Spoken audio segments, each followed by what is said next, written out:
John chapter 8, verses 2 through 11. We'll read those verses before we begin. This is the story of a woman caught in adultery, and it puts on display the gentleness of Jesus. Verses 2 through 11. Early in the morning he came again to the temple. All the people came to him, and he sat down and taught them. The scribes and the Pharisees brought a woman who had been caught in adultery, and placing her in the midst, they said to him, "Teacher, this woman has been caught in the act of adultery. Now in the law, Moses commanded us to stone such women. So what do you say?" This they said to test him, that they might have some charge to bring against him. Jesus bent down and wrote with his finger on the ground. And as they continued to ask him, he stood up and said to them, "Let him who is without sin among you be the first to throw a stone at her."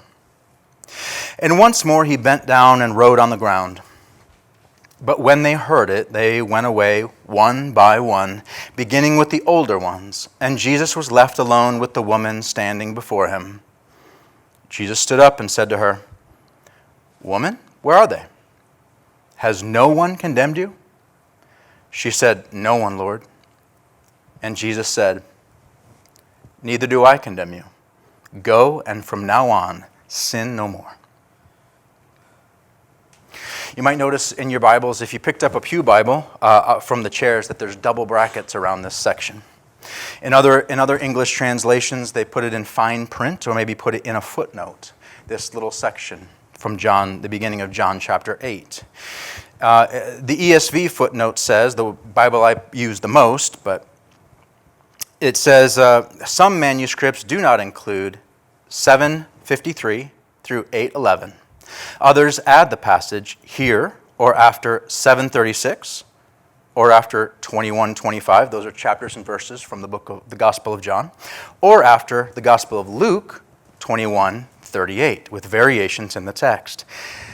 So this is a little bit of out of the ordinary passage. I've never preached this passage before, and I had to really think about, do I preach this passage? This is a little bit out of the ordinary, because here's what seems to have happened.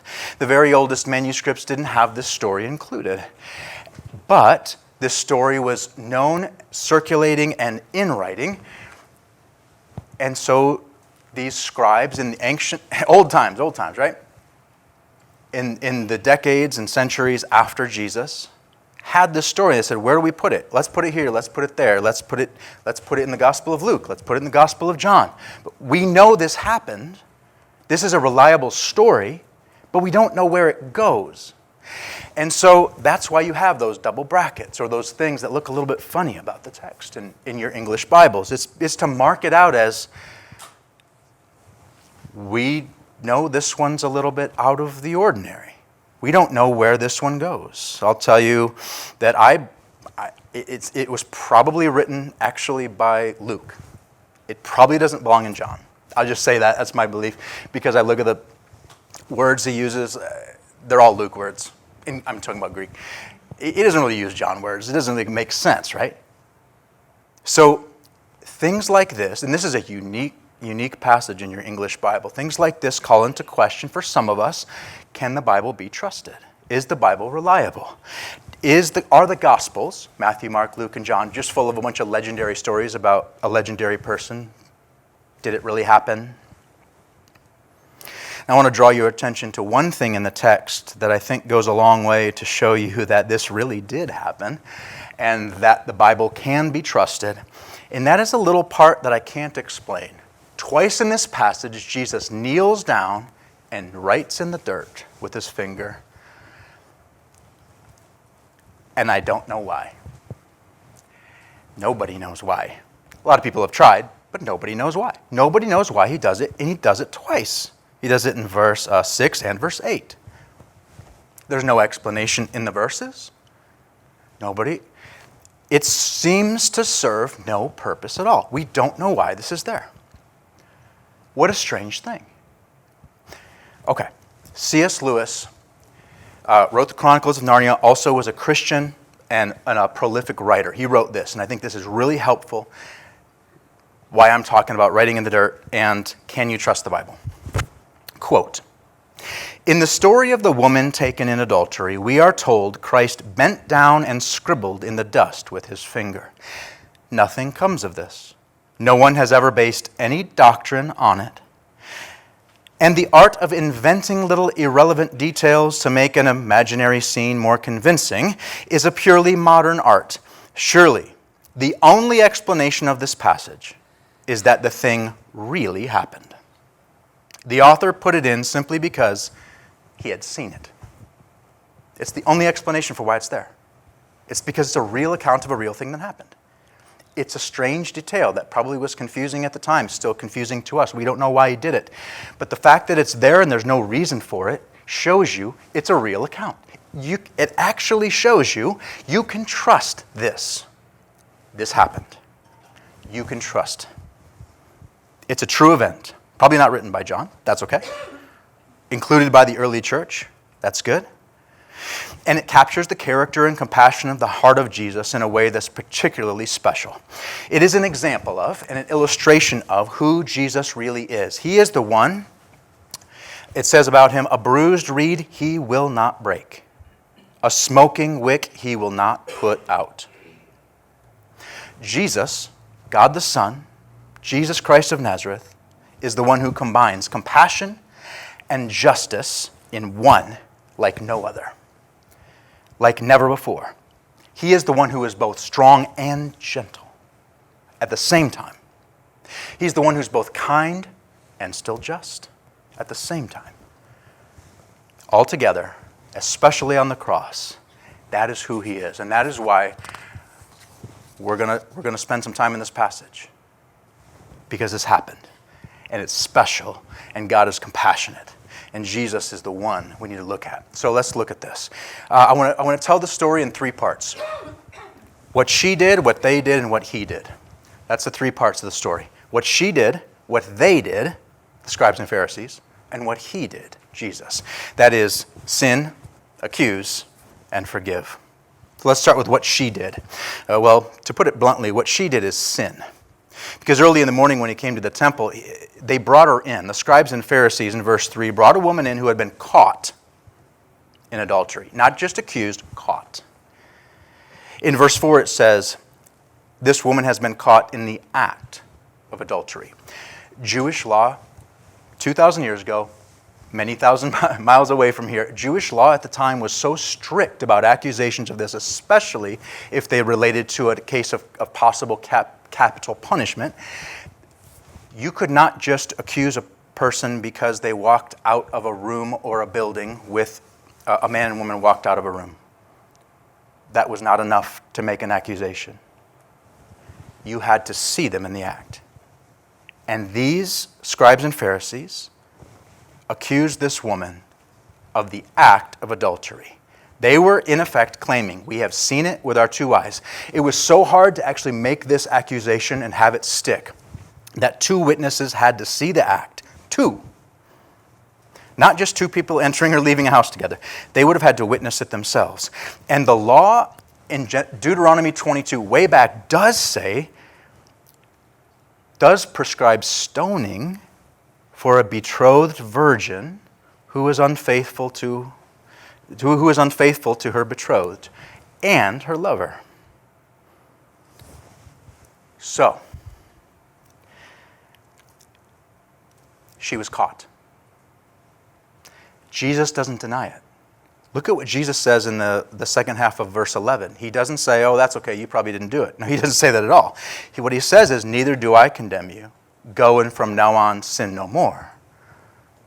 Go and from now on sin no more. It leaves no doubt. She's guilty. She knows it. They know it. Jesus knows it. The woman, she only gets 3 words of dialogue in the entire story. But she's guilty. She's defenseless. She's a sinner. She's at the mercy of the powerful. And she's a lot like us. What did they do? These scribes and Pharisees. Well, first of all, they brought her out into public before Jesus, where he was teaching in a side colonnade of the temple, which is often done, and they made her stand up before a group. And they said, and they did all this to test Jesus. They didn't care about this woman, and they didn't care about the law. In verse 6, they said to test him, that they might have some charge to bring against him. They were trying to take Jesus down, as they always and often were doing.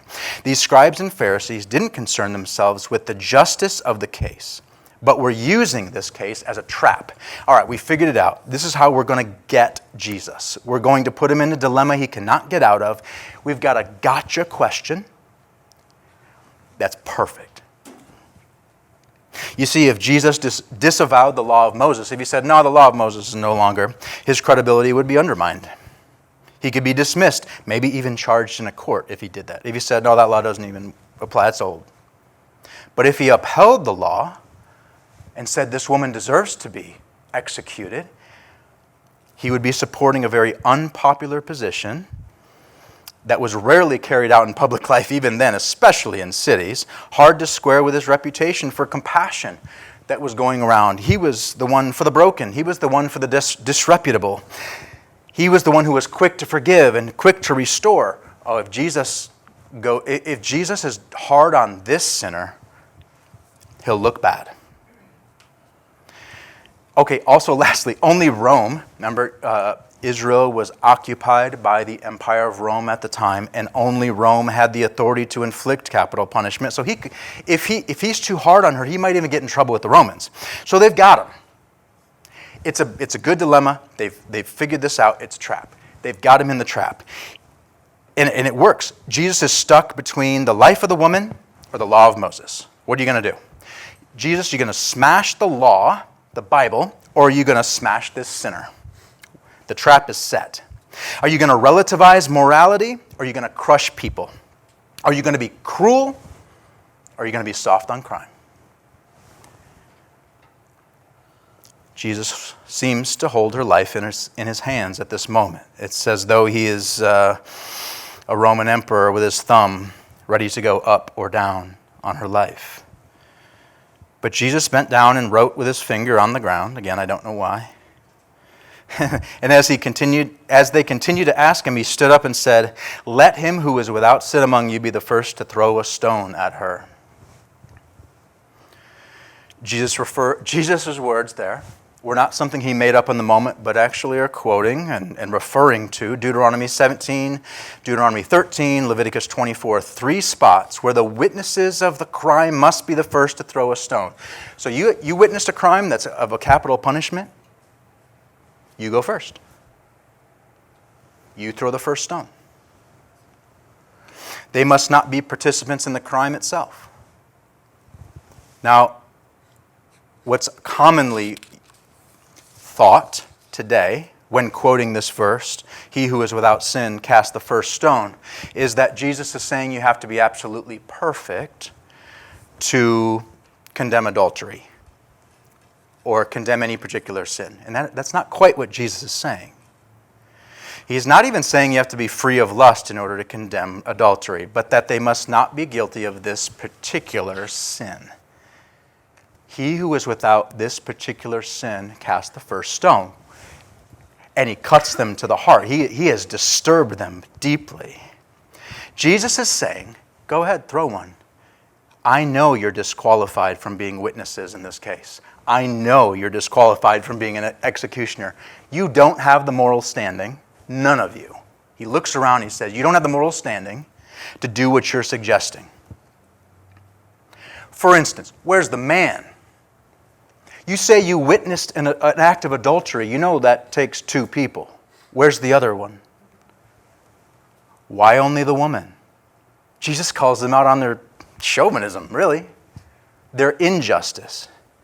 They had to have seen the man to be witnesses at all, and yet they only brought the woman. He's not saying that only an absolutely sinless person can enact punishment at all. He's not saying that. What he's saying is, I know you, and the law that you invoke, you are breaking. Jesus sees right into them. They are guilty of adultery, and Jesus knew it. And they knew it. and their hypocrisy was a stench in the nostrils of God. And in verse 8, he bent down again, and he wrote on the ground in the dirt. But when they heard it, when they heard those last words, they went away one by one, beginning with the older ones, and Jesus was left alone with the woman standing before him. You see, they were stunned, and they slowly walked away, oldest to youngest. They slowly gave up and just turned and left, silently left. And it testifies to their conviction of their conscience. They knew it. The accusers themselves stand accused, and Jesus turned it all around. In his incredible wisdom, he was not caught in the trap between cruelty and going soft on crime. Instead, he dismantles the entire case in one sentence. And that is the brilliance of God the Son enacted in a tough moment on the earth. He is incredible. They file out, oldest to youngest, one by one, while Jesus scribbles in the dirt. Because, well, they wouldn't name their own sin, only others. So Jesus named it for them. The same goes for us. If we don't name our sin, Jesus will name it for you.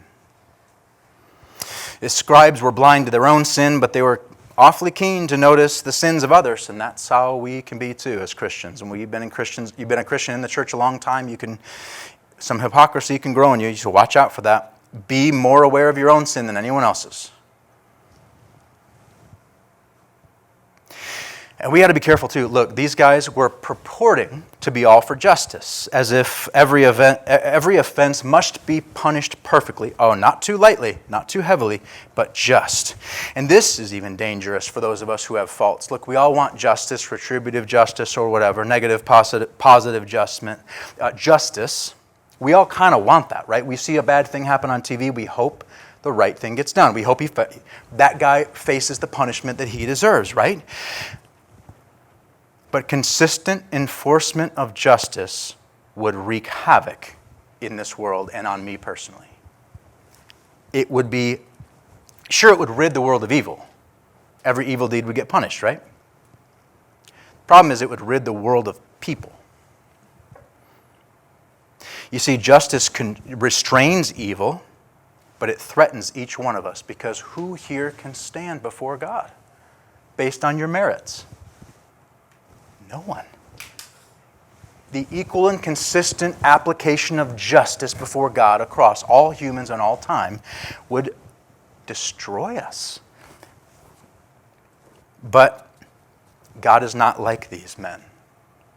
God is not like these accusers. He is not an implacable judge.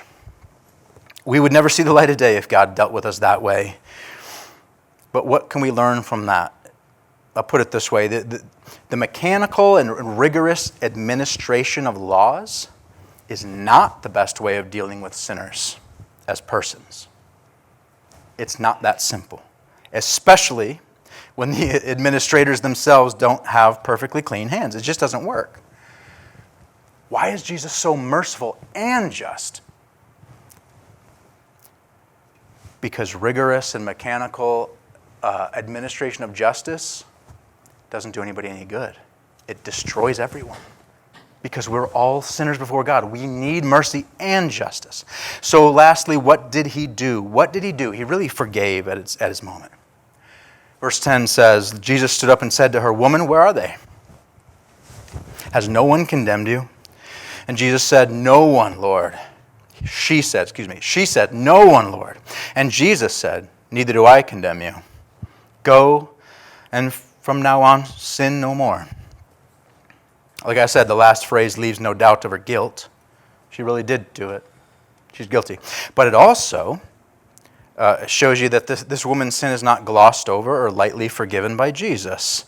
He's not sort of giving her a victim mentality thing. Oh, you didn't mean it. You didn't really do anything that bad. I just want to make sure you're okay. Jesus does not all of a sudden turn into like a doting grandparent. And God is not a doting grandparent type, right? The kind that you can do no wrong in their eyes. That's how my grandma was with me. I could do no wrong. And every time I came in the door, I got kisses and hugs and food. Like, it was great. It was great. My grandma never saw me do a bad thing in my life. Oh, except once. Let's not talk about that. God is not like that. God is not the doting grandparent. He actually does see and hear what is done in this world. Only a false God leaves our wrongdoing alone completely and says, no problem, no big deal, let's just leave it alone. I'll just take care of your well-being. Let's just make sure you're okay. Let's just make sure you're feeling good today. Don't worry about sin. That's not God. He's not the doting grandparent. But neither does he leave room for doubt that Jesus is gentle. Go and sin no more. Neither do I condemn you. Go and sin no more. You see, she deserved death. So what did it cost Jesus to say, neither do I condemn you. Go and sin no more? What did Jesus do in that moment by saying those little words? First of all, he destroyed the case against her. I already said that. Because no condemnation, there is no condemnation for those who are in Jesus Christ. He justifies the ungodly. He became sin who knew no sin. That means he didn't commit any sin. That we might become the righteousness of God. So me and this adulterous woman and you are guilty, but not condemned. Sometimes the most important thing you can do with a narrative when you read a story in the Bible is identify with one of the characters. But you got to be careful. Who do you identify with, right? David and Goliath, right? You read that story, you want to be David. Everybody wants to be David. Like, sling a stone, kill a giant. Everybody wants to be David and kill the giant. Well, guess what? I'm not David in that story. I'm one of the sideline people cheering on what's going on. My fate is in the hands of another. Here in this story, who should I identify with first and foremost? It's the adulterous woman. It's the woman who's caught in adultery. I am guilty, but not condemned. I'm guilty, but not condemned. That's who I am. That's who we are. That's who our whole church is, and that's why we can't be a hypocritical, upturned nose kind of church, because that's who we are. We're guilty and not condemned. Our sin cost the forgiver instead of the offender. And the proper response to mercy received on account of all our past sins is purity in the future. I want to tell you one little story. There was a book by Ernest Gordon. It was actually autobiographical about his time in World War II. He was a Scottish soldier in captivity in a Japanese prisoner of war labor camp. They were forced to build the Burma Railway during World War II, and the Scottish soldiers, forced by their Japanese captors to labor day after day on a jungle railroad in horrible conditions, had degenerated into bad behavior, barbarous behavior. They had just become cruel to each other as captives. But one afternoon something happened. A shovel went missing. And the officer in charge, the Japanese soldier, became enraged, and he demanded that the missing shovel be reproduced, or else. And nobody in the squadron budged when they were made to stand at attention and said, "Where is the shovel? Who hid the shovel?" The officer got his gun out and threatened to kill them all on the spot, and they believed him. There was no reason why he shouldn't, that they knew. Why wouldn't he? It was obvious the officer meant what he said. Brandishing his weapon, who stole the shovel? And then finally one man stepped forward, and the officer put away his gun, picked up a shovel, and beat the man to death. And when it was over, the survivors picked up the bloody corpse and carried it with them all the way to the next checkpoint, where they did another tool check, and this time no shovel was missing at all. See, there had been a miscount at the first checkpoint. The word spread through like wildfire through the whole camp that this had happened, and that an innocent man had been willing to die to save all the others.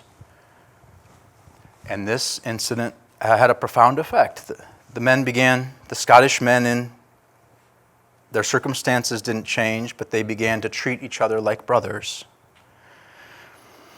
And finally, after years, when the victorious allies came in and freed them, the survivors standing there like human skeletons, lined up in front of their captors. And instead of attacking their captors, they said, no more hatred, no more killing. Now what we need is forgiveness. That act of that man of sacrificial love, gave his life for the rest, had transforming power on the group. And that is what it's like to be a Christian too. Somebody gave his life for us. It changes everything about the way we treat each other and our enemy. We're guilty, but we're not condemned. Neither do I condemn you. Neither do I condemn you. Those stones with your name on them, they should be thrown at me, Jesus says. Those thorns for you come down on me. I will absorb your wrongdoing in order to transform you, the wrongdoer. And so if you're a bruised person, a sinner like me, what's our job? Stop blame shifting. Take a responsibility for a sin. Yeah, I'm a sinner. Second, look at the cross and know that Jesus does not condemn you for your sin when you put your faith in him. Once you have him wholly with your whole heart, then do his bidding. Obey him. And his grace will come into your life and come into your life and come into your life. May this statement of Jesus' own words be true of us all and may it make all the difference in the world. Neither do I condemn you. Go, and from now on, sin no more. Let's pray. Lord, thank you for including this wonderful story, this true account of your Son's incredible wisdom, grace, and compassion. We need all of those things, and above all, we need your Son himself. Would you grant him to us? In Christ's holy name, we've prayed these things. Amen.